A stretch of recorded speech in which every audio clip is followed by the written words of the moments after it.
Welcome to Channel 489 News. I'm Gene McCullough, and I'll be your host tonight. Today, we're going to be talking about the colonization of Brazil. Let's head to our man on the scene, Alex.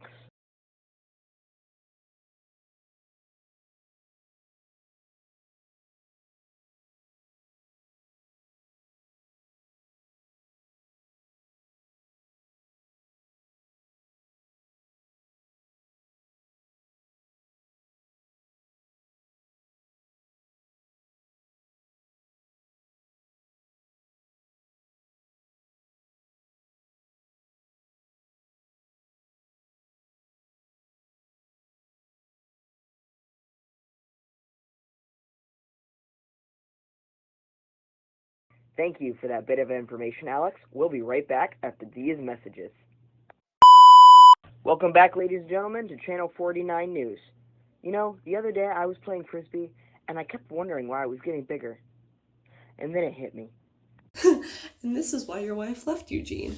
Anyways, to get back into what I was saying, let's welcome Charles to help us get into a little bit more detail about what the Portuguese found once they arrived in Brazil. Thank you, Alex.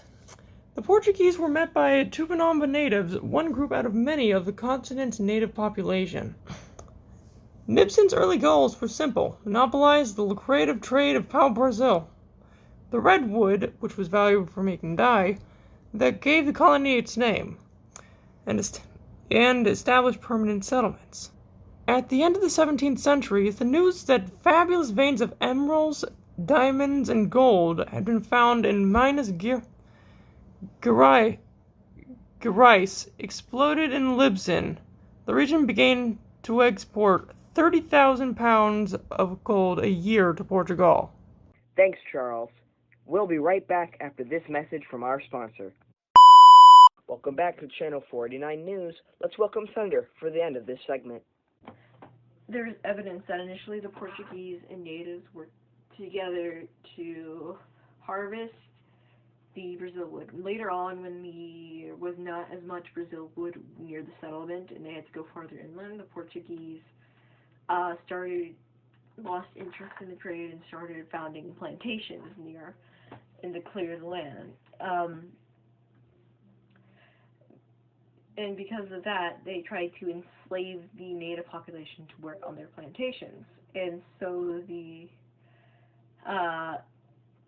natives who were unaccustomed to the long hours in the field, toiling long hours in the field, and were unsuited to protect their immune systems were unsuited to protect against the European diseases.